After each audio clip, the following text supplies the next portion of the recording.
So next step before we even consider, ooh, that's too dirty. That's too dirty. No. If I do that, I'm going to spread. If you have an eraser like this, it's full of graphite lead, because I was literally in my pen and ink and my sketching class, I use this too.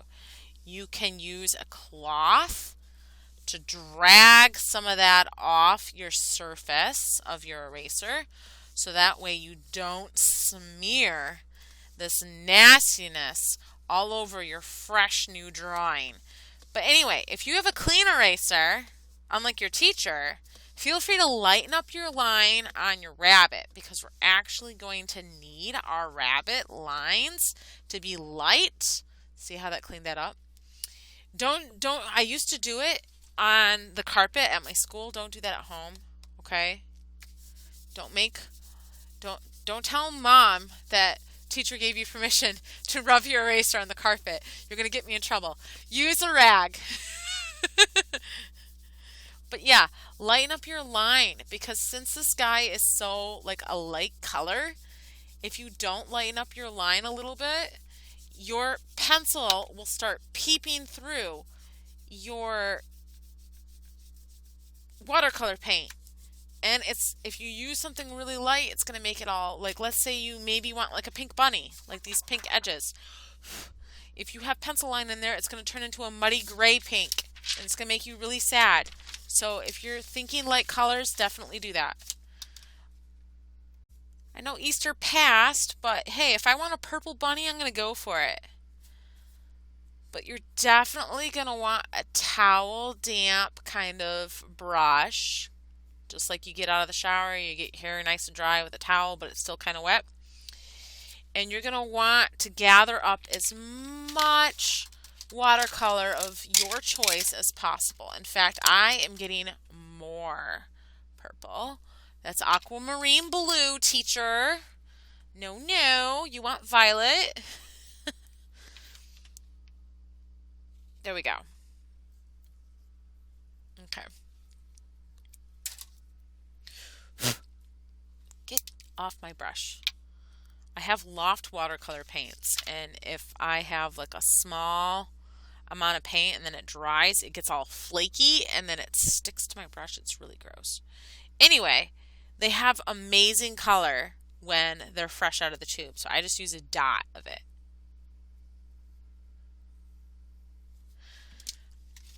When you're ready, switch over. If you want that bold outline with that kind of shadowy effect that we have here, switch over to that flat and get that kind of damp, not soggy wet, but damp, enough to pull that bold edge forward into the body.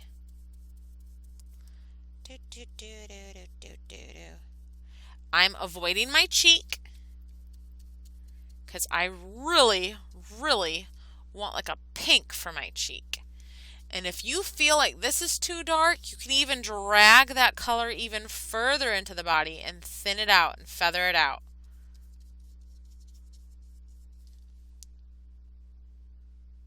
And that's kind of how you're going to get like that soft shadow.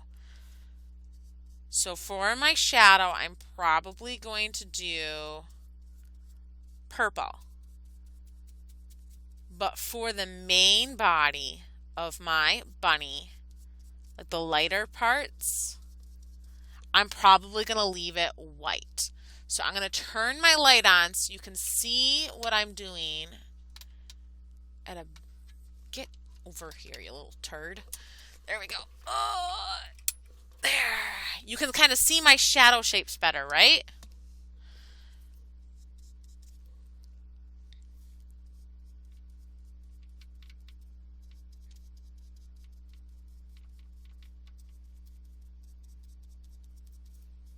And I'm just going to focus on one section at a time.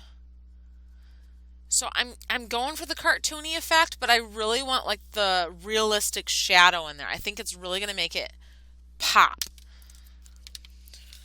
When you're done with an area, just move on to the next section. Smaller brush, damp consistency when it comes to water, and lots of paint. See, my brush is almost too dry. You see how scratchy that is? So I'm going to have to do a little drop of water.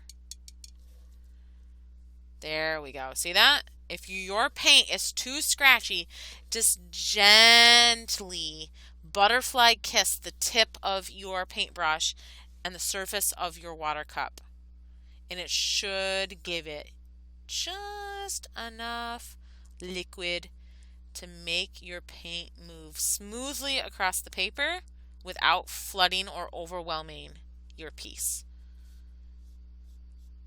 And you can even go back and redefine some edges here. Like right here, I'm going to redefine this because my light source is coming from here. So I want my underside to be a little bit darker. Okay. And once your paint starts running out, flip back to that flat. So we're just going to go over what we're going to be focusing on today. So we focused on using a body part that's accurately drawn to scale or correctly draw the proportions in your rabbit's features. And then we're also going to continue using our fan brush or our flats to help create a grass texture. Because I know some of our lessons we've mentioned that, we've introduced it, but I'd really like to continue expanding upon that.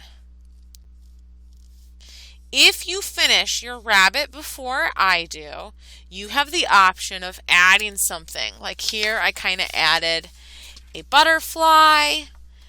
You could use oil pastel to do that if you want. Here has some flowers. So if you finish your rabbit before me, because you know how meticulous I am, feel free to add other details into your piece as your watercolor dries. Because we want this to be dry before we add anything like grass right near the edges of this animal. Because it's still sort of wet. If we get it paint too close to it, it's going to kind of all mix together and turn your rabbit into a green rabbit. And that would be very sad. I mean, unless you have a green rabbit on your paper as we're speaking, then it won't be as sad for you. But for me, it will be because I have a purple rabbit.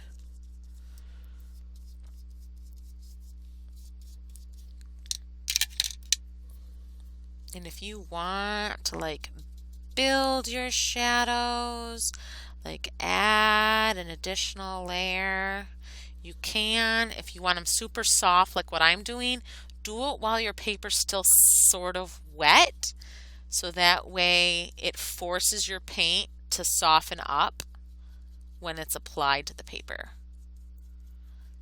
This is the only time that I would encourage you to play with a wet surface, is when you want that soft shadow. Other than that, I highly discourage it because it really leaves room for opportunity to overwork your paper. So that, my friend, is how you can do the rabbit. Before I add more. So let's try again. Wet fan brush. Lots of paint.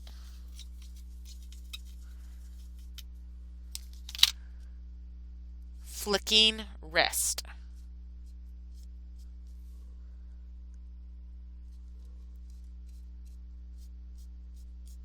Now let's focus on using our flat, because some people don't have a fan brush. This can also be done with toothbrushes. That's okay too. Yep, this can be done with toothbrushes. Okay. For a toothbrush, you want the same amount of consistency of water, lots of paint. So for a flat, what's nice about a flat, you might want your flat to be damp, not soaking wet like your toothbrush or your fan brush. Regardless, with the flat, you definitely do want a lot of paint though. and you're literally going flicking your wrist to get that texture. That, my friend, is how you create grass. Now, if you want this texture all around, you can, like I'm doing it right here. I know the last couple of classes, or some of the classes that I've had, I've taught you how to create grass with oil pastel and painting with oil pastel. Today, we're focusing on creating textures with our brushes. If you want more texture here, then you're going to wait for this to dry, and then you can go in with a different color of green to add different shades or variants of grass color into your ground here. The main goal here is to kind of fill up this space with different light strokes of paint to kind of get those craziness. Now, I'm going to wait for this to dry, and then I'm going to go on with an even heavier layer of paint to kind of separate this green shape up a bit. Let's see. Let me see. Where is my green? Oh, let's do yellow green this time, yeah? This was like a cool green. Let's do yellow green since I'm out of green here. Let's do yellow green. Oh gosh, that sounds really bad. I'm so sorry, you guys. My thing is like making farty noises over here. I'm so sorry. Okay. So this area is pretty dry, right? Nothing's coming up off my finger. See how much paint I have on here? You can literally see how my brush is turning green. You want it kind of dark because it's going to allow you to put in strokes of grass or blades of grass. And it's going to contrast against the green wash that you have in the back here. So use your wash to fill up that space behind your blades of grass, and then add your finer details or textures when that space has dried. Because if you just do it while it's wet, you're just going to be moving paint around. You're just going to get frustrated. So that is how you can create texture or layer different colors on top of each other to create kind of like a three-dimensional thing, like a lawn full of crazy looking grass blades. For more tips and tricks, please don't forget to subscribe to our YouTube channel at Carly's Colorful Corner or follow us on Facebook. Until then, I look forward to seeing you in the classroom.